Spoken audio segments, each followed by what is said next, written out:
That's right. We're doomsday prepping today. And this is not going to be that kind of video where it's like, oh, here's her ascension mats that we don't know where they actually drop from. No, we're going to be talking about the stuff you can actually farm for your girl, the end user license agreement that everyone signed but did not read the fine print on. We're going to talk about some very powerful artifacts for that you can get your hands on right now, but also some that you're going to be able to get your hands on in the future that you can't farm for, and how best to tackle that, as well as weapons that you should be looking at leveling up in case this is your first physical damage dealing Claymore character. So let's get right into it right away for you guys.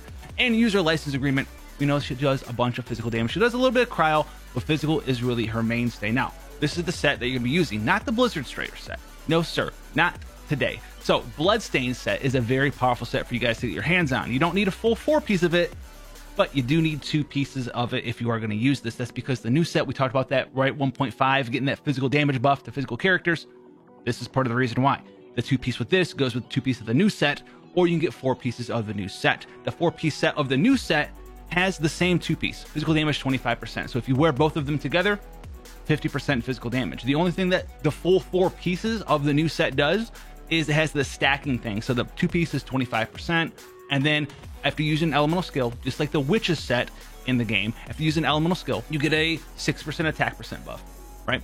And then it stacks up to 3 times. Once it hits max stacks, then the double down on the 2-piece happens for the new set. So it becomes 50% physical, 18% attack. But if you want to get ahead of the game, you want to start farming up artifacts because there's RNG, you want to get that good goblet, you want to get that good circlet, that good sands, then you can go 2 pieces of Bloodstain, 2 pieces of the new set, or even just farm up like 3 pieces of Bloodstain right now if you get the good ones. And all you're losing is 18% attack. It's not that big of a deal, and you guys can get on that right now. So what would I suggest for you guys to go and do and farm?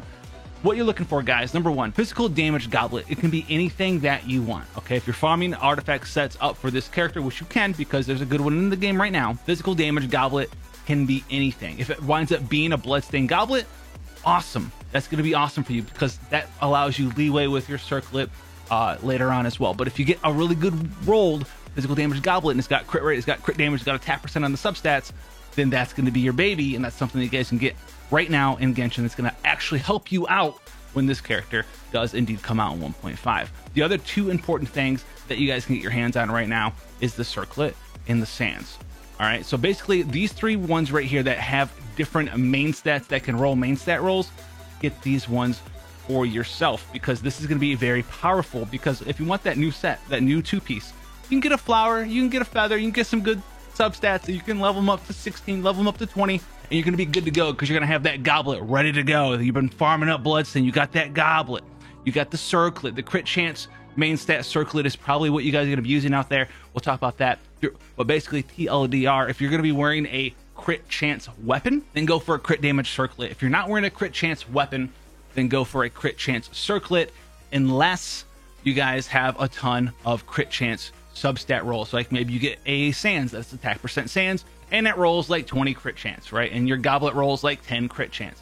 And then you get a crit damage circlet that rolls like 20 crit chance. That world does exist, and you're already at the 50% mark, and you'd be good to go there. So that's the number 1 question still asked in Genshin is, do we use a crit chance circlet or do we use a crit damage circlet? And it really just kind of is determined by the RNG on your artifacts, guys, and what weapon that you're wearing. If anyone tells you otherwise, that there's always a definite answer. They either don't know what they're talking about or they're just lying. So one of the 2, who knows? Or they're just wrong. You know, that works too. I guess that goes with don't know what you're talking about anyway. So that's the artifact set that you guys can really start farming up to get that quick, big boost, and it's going to help you a ton to actually utilizing your character right away when she comes down. Not the whole fancy smancy go pick flowers over in Storm Terror's Bay or Leaks. No, we're not doing that here. We're doing actual stuff that matters. That way when the patch drops, get the flower, you get the feather, boom, and get in there. You can even roll kind of bad and it won't matter because it's not like you're looking for crit chance or a specific main stat artifact. Now when it comes to weapons, you guys may have a bunch of different weapons out there. Maybe you're working on the battle pass. We want to talk about all of this stuff. There's going to be a new weapon that comes out with this 1.5 patch update that we know in the future, and that's just going to be the best weapon by far. So unless you're going to be pulling on that banner, you're not going to have access to that weapon. So if you're pulling on that banner, you're getting it. That's the weapon you're using. Skip this portion. It's going to save you a lot of time here. Make sure you hit that like and hit that subscribe because we're not trying to reel you in. We're just giving you that information to set you up for success. So other weapons that you can look at in the game right now that are very powerful. 5-star weapons here. Right, you have the Wolf's Gravestone, you have the Unforged, you have the Skyward Pride. Now, the Skyward Pride is a very interesting one here because if you get some refinements on it, she's a physical damage character. She buffs physical damage up for herself. You're going to be running superconducting the same. You have a bunch of physical damage resisted down, and this proc here does physical damage. And the more refinement ranks you have on this, the more times it's going to proc here. Energy recharge is going to help her get her elemental burst back up a little bit as well, because her elemental burst does do a ton of damage here. So the energy recharge isn't the greatest stat in the world, but it's not a dead stat. But really what you're looking for down here is the vacuum blade, because this is doing physical damage. It's the crescent pike of great swords, basically, is what this is. And this can come out very fast because she's the first Claymore character to have a couple multi-hit skills and that normal attack strength. So that's gonna help you out a lot there. If you have access to this one, go for that one for sure. You're gonna especially love it if you got a couple of refinement ranks in that bad boy, because 120% attack mod is a lot. That's like a full additional attack, and this happens 8 times every time you elemental burst. So it's like your first 8 attacks, you attack 16 times. It's crazy strong, crazy good. Now another one here, the Unforged and the Wolf's Gravestone. If you have both of them, I would pick the Unforged specifically for this character, especially if you're gonna have a shield to put on her here, because the shield strength increase, that's pretty nice here, but it gives you a ton of attack. As you can see, 608 base, 49% there as well, and then it's going to give you these attack stacks every single time you attack. This is going to be amazing here because shield strength with a shield user, maybe you have her paired up with Zhongli for that physical resist down.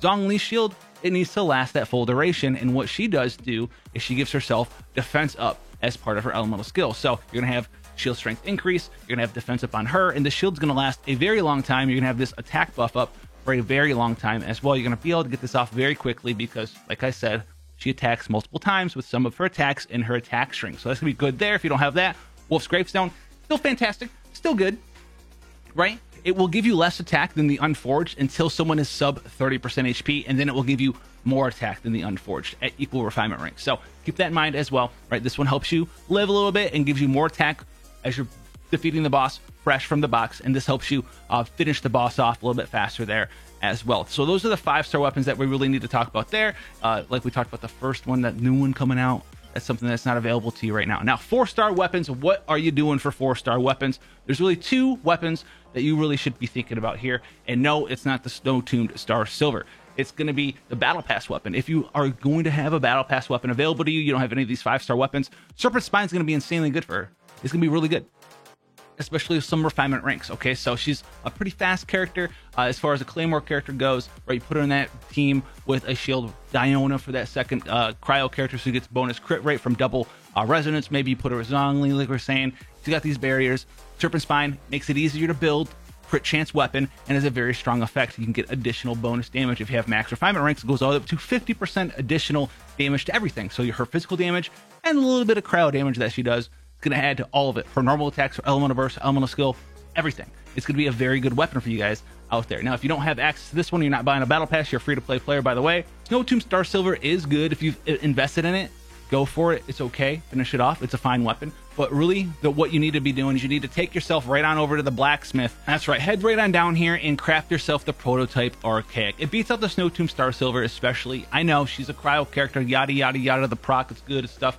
This proc happens more times, gives you attack percent buff. She already gets a bunch of physical damage. It's going to do more damage than the Snow-Tuned Star Silver, just because the Snow-Tuned Star Silver, the proc is once every 10 seconds, even at max refinement rank. And until you get it to max refinement rank, the proc doesn't even have a 100% chance to proc. So it's very hard to control, hit things in AoE. Very random. Prototype Archaic, good weapon, procs multiple times, AoE damage, fantastic, and you're gonna get more out of this due to the non-RNG factor of the Prototype Archaic. One last meme weapon you guys could use if you do make a full leeway team. The Lithic Blade is not the worst thing in the entire world, because it's going to give you crit rate and additional attack percent, and it gives you attack percent in the base attack on this weapon. It's that 42 archetype, so it's going to have some semi-decent attack at the high level. It's the second highest base attack archetype that you can have for a 4-star Claymore in the game. The highest is 44. I do believe the lowest is 40 or 41. There's only 3 different archetypes, and this is the middle one, so it's a good one. And after that, basically, you just have some characters left to work on, characters that you're going to be synergizing with her. You want that superconduct, so if you haven't worked on Official yet, maybe work on Official. You want to work with Lisa down in here, maybe work on Lisa, because Lisa could be pretty good for her as well, due to the fact that she also has lowered defense from her Lightning Rose ability. Yeah, you could do Razor in here as well. Razor's a little bit weirder though, because he's also like a physical hyper carry character, and user license agreement and him are gonna be fighting over who wants to be on the battlefield. So what you do is you bring Lisa, you give her the weapon that everyone uses. All right. Is it this? The Thrilling Tales of Dragon Slayer. You max this bad puppy out. Where's my refinement rank 5-1? It gives her a 48% attack buff. You go and you lightning a bunch of characters with her E. Got a 1-second cooldown. Or you hold it and hit everybody. And then you swap into and use a license agreement. Proc that superconduct. 48% free attack on your big high attack character and go do work. So that's a character that you guys could think about there as well. Maybe Beidou, although I like Lisa the most. If you have Zhongli or some shield character to work on, maybe go ahead and start leveling those up. All right, if you have Zhongli though and you haven't used them yet, I don't know what you're doing, dude. 1.3 happened a long time ago. It's time to get with the game, dude. It's time to play with the game. Come on, get in there. But that's really kind of it. The other kind of characters you can run in there, you know, traditional stuff, Bennett, etc. Just the traditional namestays that are good with these normal kinds of teams, right? We've had superconduct teams before. She's just a cryo version of Razor, so she's gonna be built kind of like a cryo version of Razor. Go figure, and played with all the same characters Razor likes to play with, except for needing a cryo support, you need a electro support. Hence Lisa. That's gonna be the quick TLDR and the most important things that you guys can get your hands on right now as you prep for the patch coming out in the future. When's it gonna happen? I don't know. How much time do you have left to lock those doors down? I'm not sure, but if you want to see more stuff on Genshin, become a part of the community, come hang out with each other down in the comment section below, as well as on YouTube and Twitch all the time. Hit that like button. I know you know where it is. All right, thumb it up. All right, and then subscribe and come back for more with that little ding ding bell. All right, until then guys, stay safe and I'll see you in the next one.